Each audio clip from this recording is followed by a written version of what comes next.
para falar sobre esse tema e dialogar, na verdade. Eu acho assim que é um tema que a gente consegue dialogar, não é um tema que a gente defende só o tema, não, porque os temas é diálogo, né? Tanto Dom José Gomes como Terra Sem Males. Não tem como separar os dois temas, não existe isso, né? E a gente converge com isso, né? Então, daí quando teve essa proposta, eu falei assim, como nós do CIMI, né, vamos defender isso sem convidá-los, os indígenas, que é eles que estão o dia a dia nessa luta, né, e nessa persistência pela luta pelos direitos. Daí eu falei até para o Taíri, assim, o Taíri e outras pessoas até do grupo, ó, eu só aceito ir aqui se levar junto 2 indígenas, que é 2 propostas aqui, né? A primeira proposta é justamente quem já conquistou pela luta histórica dessa Terra Sem Males. E eu coloco ali a Terra Sem Males é a luta pelo bem viver, né? Bem viver, né? No Equador em 2008, né? E essa luta que é justamente que o Todo Ximbangue conquistou nessa luta desde de 1985, né? E agora estão na Terra, e é o pessoal que está lá hoje, e através do João Batista também, que é um professor que luta no dia a dia pela essa conquista, né? E a outra proposta é justamente aqueles que estão lutando pelo bem viver, estão tentando conquistar isso ainda que não conquistaram ainda, que estão ainda há mais de 20 anos, né, João Barbosa, nessa persistência, nessa luta pelo bem viver, que é a luta pela Terra Sem Males, né? E daí tanto o João Batista como o João Barbosa vão falar dessas 2 perspectivas. Uma nessa conquista e uma nessa história da perspectiva da conquista, que é essa luta histórica deles 2. Então não existe isso, nós separar as 2 questões. Dom José Gomes e da luta pelo bem viver, Terra Sem Males. Então eu gostaria agora, que na verdade, sempre pergunto assim, quem que fala? Nós do CIMI, a gente não fala pelos indígenas, eles falam por eles. Eles falam pela luta deles, tá? E a gente fala pela nossa entidade, pela organização do CIMI, que é a defesa dos povos indígenas. Mas quem fala pela luta, pela Terra Sem Males, pela essa perspectiva do bem viver, é justamente eles. Daí eu passo já para o João Barbosa e depois pelo João Batista, tá? Boa noite. Boa noite. Meu nome na idioma é Vera Upotu. Em Diruaqueri é João Barbosa. Olha, eu agradeço pelo lugar que vocês convidaram, recebi o convite do Jacques. Eu fico, das vezes, conhecendo mais de uma forma geral do povo brasileiro. A situação cada vez mais está pior. E daí eu vejo nos teus olhos, se você olhar para mim, parece que eu estou meio feliz, mas às vezes a gente está triste pela situação que vivemos. Nós em 2000, estamos lutando uma terra sem males, uma terra mãe, que ela deixou, né, nasceu a nossa mãe, da nossa mãe geramos nós, né, estamos crescendo e vamos voltar para ela. Então, um respeito muito grande à nossa tradição, que nós Guarani temos de respeitar a natureza. Nós lutamos e acabamos perdendo, né, por vias negociantes, né, tirando aquilo que é o meu direito. Então, nós tivemos bastante liberdade para ir e vir, e hoje, para passar para o outro lado, tem que pedir. Então, quero dizer para vocês, eu preciso de apoio, eu preciso de ajuda, eu preciso que você divulgue um direito. Eu não estou dizendo que você tira o teu direito de dizer para mim, mas você tem o teu direito. Esse que vocês estão trabalhando, tirando um conhecimento, isso é Nhanderu que está dando para você. Se você, Nhanderu, te deu um trabalho para você defender o teu companheiro, a tua vida, ou teus parentes necessitados, vai em frente. Vai em frente. Olha, a vida de um cacique é muito cruel, às vezes pode perder até a vida, mas lutando com um povo, com um direito que é sagrado. Eu quero dizer para vocês, fale para a sua família, fale para os teus parceiros, né? A mesma água, a sede que eu tenho, você também tem, né? A fome, eu sinto canseira, a mesma coisa. E eu fiquei bastante satisfeito de ver essa palavra terra sem males, né? E isso é uma coisa sagrada que a nossa cultura indígena, que nós respeitamos, e às vezes o nosso espaço está sendo cada vez mais tirando. Então eu posso responder alguma pergunta, se vocês quiserem perguntar para mim, vou responder. E se eu não conseguir responder, se eu me desculpe, mas eu estou há 20 anos lutando. Meu pai morreu com 98 anos, com um sonho, ele não conseguiu, né? Eu estou bastante confiando e no mesmo tempo desconfiando que talvez, pelo jeito que está, a gente não vai conseguir. Mas pela ajuda, pelo apoio que vocês dão, né? Falando, porque eu não consigo ter um acesso das autoridades, mas que eles vê a situação do brasileiro, né? De cada um, que eles têm o direito de viver. Terra sem mal, embaixo do céu e em cima da terra há sobrevivência, água. Por isso eu vivo e estou insistindo, porque nós temos carne e água e sangue, né? Então eu vou ficar com essa palavra, né? Muito obrigado.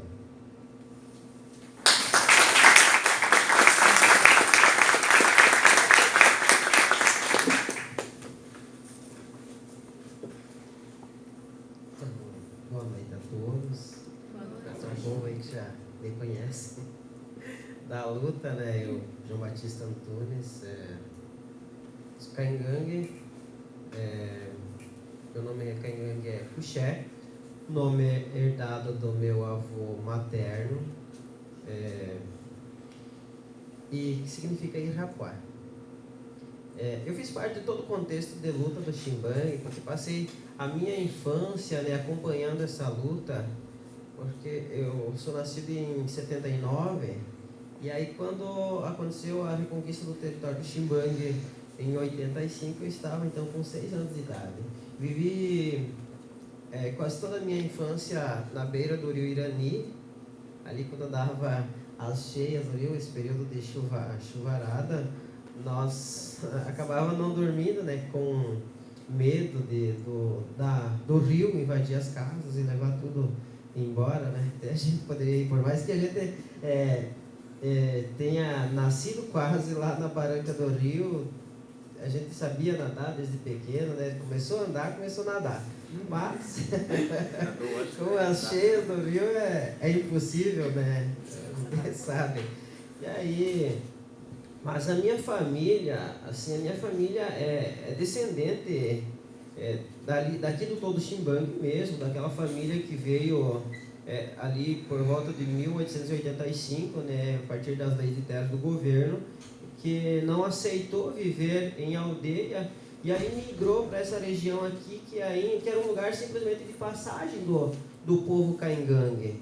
E aí, como esse povo, essas famílias a qual eu sou pertencente, não aceitava viver em aldeias, a gente migrou. Aliás, eu faço parte dessa história, eu falo a gente porque eu sou pertencente ao povo, né? Então, migrou para essa região e se instalou aqui no alto do rio Irani, então tendo como primeiro cacique Antônio Ximbangue. E aí, daí o nome, né, de Todo Ximbangue. Então, eu fiz parte de todo esse processo de luta e posso garantir para vocês, busca-se aí nessa terra sem males, até por nós próprios Caingangue, né, tendo uma área reconhecida, demarcada, porém a influência da sociedade indígena ela é muito grande. Então muitas lideranças elas acabam se deixando contagiar, se contaminar pela ideologia capitalista, né, da sociedade não indígena. E aí essa luta nossa hoje, enquanto professor, resgatar, fazer voltar essa ideia da coletividade dentro das aldeias. Então nós recebemos uma terra assim explorada, e aí as lideranças elas viam sempre um futuro na produção agrícola, sendo que a nossa cultura ela é voltada, a nossa sustentabilidade é voltada, né, para a produção do artesanato. E aí muitos acabaram por receber uma terra devastada, não tinha matéria-prima para produzir o artesanato. E as lideranças buscaram projetos de agricultura muito maior, buscando, né, uma produção que gerasse capital. E aí nós temos esses problemas internos de política, muitas vezes, dentro das aldeias. E aí tem uma questão muito grande que a partir da escola a gente procura, né, às vezes tem enfrentamento com as lideranças indígenas, Caingangue, e quase todas as aldeias têm esse mesmo problema, né, que é a ideia do capital muito grande. E aí também volta-se a questão dos limites territoriais. Nós, Caingangues, acho tanto quanto os Guaranis também, a gente não tinha limite. E aí, quando pegou uma terra, a gente tem uma delimitação de espaço. A gente não é livre, a gente tem um limite, a gente tem até onde ir. Até ali é o espaço nosso, depois não é mais espaço nosso. E aí é uma briga muito grande com o poder público, né? Porque nós Caingangues, eu sou também artesão, e aí nós buscamos nosso espaço para nós ultrapassa os limites da aldeia. Nosso espaço vai muito além, porque eu tenho familiares no Rio Grande do Sul, tenho familiares também no Paraná. Então para nós não existe essa delimitação, não existe para nós delimitação municipal, delimitação da própria aldeia, né? Para nós temos o direito de ir e vir para qualquer lugar. Então, isso também impede do que a gente tenha mesmo um bem viver, né? Porque nós Caingangues, quando nós tínhamos vontade de sair de um lugar para o outro, a gente ia, ficava quanto tempo que quisesse e voltava meses depois, de volta para a família, né? Então, essa questão do bem viver é muito relevante para nós, é muito mais amplo do que você ter comida, muito mais amplo do que você ter um espaço e uma casa, né? O bem viver nosso, ele está muito mais, está bastante ligado ao direito de ir e vir para qualquer lugar, qualquer espaço ao qual antes os meus pais, os meus avós tinham a liberdade. Então nós temos alguns problemas, até enquanto educadores a gente enfrenta isso dentro das comunidades indígenas.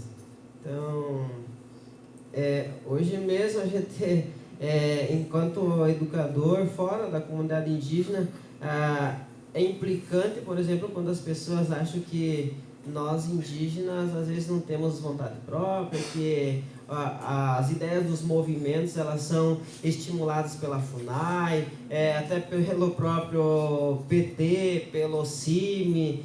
Parece que nós não temos as vontades próprias, né? Que quando fazemos os nossos movimentos, parece que nós somos um povo que vive alienado. E não é assim, nós temos vontade própria. Às vezes nós pedimos suporte, sim, até para o próprio CIMI, né? Pedimos suporte porque há essa necessidade. São pessoas que estão comprometidas com a causa e percebem que existe essa necessidade, né, de apoio. E aí até a própria bancada de PT, deputados e vereadores, né, dão esse suporte também, porque sabe que nós somos um povo sofrido. Nós somos digamos assim, visto como minoria, mas uma minoria porque é uma sociedade que vive na invisibilidade, né, do poder público. O poder público nunca pensa um projeto, dizer, vamos entrar, vamos fazer um projeto aqui de acordo com a necessidade dos indígenas. Não, nós precisamos, cada conquista que nós temos, ela precisa de um movimento. Precisa, às vezes, nós trancar uma rodovia, precisa que nós entre dentro dos espaços públicos, que dance, que grite, que esperneie, que faça muita coisa para que a mídia perceba e que o poder público se sinta obrigado a construir projetos, né, que deem um mínimo de apoio, de suporte, para que a gente possa ter uma vida razoavelmente melhor, porque a vida, a gente percebe, eu sempre tenho no meu discurso assim, a gente tem uma luta constante de sobrevivência, mas é a sociedade como um todo, e nós precisamos de fato viver. Viver porque chega de...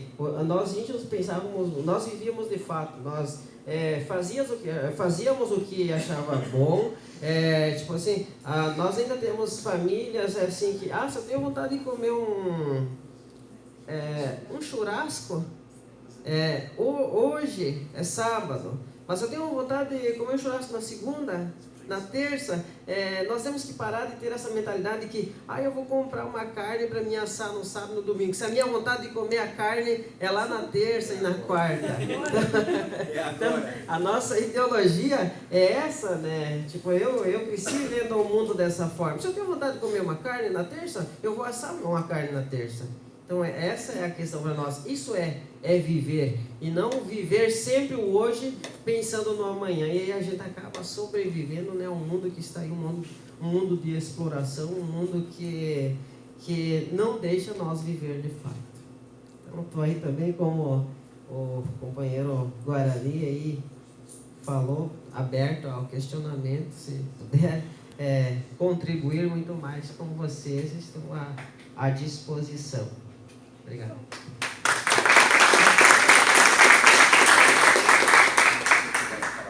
Não, eu não gosto de falar bastante. Eu acho que assim, a primeira coisa quando o tema foi Bem Viver, uma Terra Sem Males, então esse tema ele vem desde da cultura guarani, né? Quer dizer, desde esse Queixo lá do Equador, e depois vem até aqui os Guarani, né? Que é a questão traduzindo a terra sem males para o bem viver, e ao contrário do viver bem, né? Então, sempre na cultura nossa capitalista é o viver bem, que é diferente do bem viver, né? E o bem viver, ele se contrapõe o viver bem, que ele se contrapõe à cultura do viver bem. É uma cultura onde que a gente pode, e dentro da cultura guarani principalmente, essa questão até eu notei aqui de uma terra Tecurraporã, né? Tecurraporã, que é uma terra bonita. O que é uma terra bonita para os povos indígenas, principalmente para os Guarani? É justamente uma terra onde tenha a mata, a roça e a aldeia. Até a mata, a roça e a aldeia. A mata, onde que os indígenas tiravam a caça, a pesca. A roça, onde que eles cultivavam a questão do milho, a mandioca, o arroz. E a aldeia, que é o mais importante, né, João? É onde que eles cultivavam a religiosidade, né? E aí dava sustentabilidade para as outras questões, para discutir a questão dos direitos fundamentais, né? A questão da aldeia, da coletividade, né? Então isso era muito importante, e é muito importante para a cultura, principalmente guarani, né? Os quechua lá do Equador, principalmente, daí eles traduziram isso para o bem viver, né? Bem viver. Então, nós temos, eu acho que essa luta dos Guarani, principalmente aqui do Araçaí, que são mais de 20 anos lutando por uma terra sem males. Qual é a terra sem males deles? É uma terra onde eles possam viver isso, né? E eles estão aí confinados, né, João Batista? Num pedacinho de 3, 4 hectares que eles não podem nem fazer isso. Não tem como construir nenhuma casa de reza. Porque a casa de reza é que dá sustentabilidade para ele. Porque a reza, né, pastor Lobo? Tipo assim, é aquela coisa assim, a reza é importante para eles. É importante, porque vai dar essa sustentação para a questão da cultura. E eles não têm isso há mais de 20 anos, 30 anos, 54, onde que saíram, foram expulsos da terra deles. Então, essa possibilidade da construção essa possibilidade deles terem uma terra onde eles possam viver bem, né? E dessa questão da terra sem marcas. Por isso que é um tema importante, interessante, e traduzido para hoje é justamente a essa terra prometida lá de Moisés ainda, né? Então, essa terra prometida. E eles estão em busca disso, né?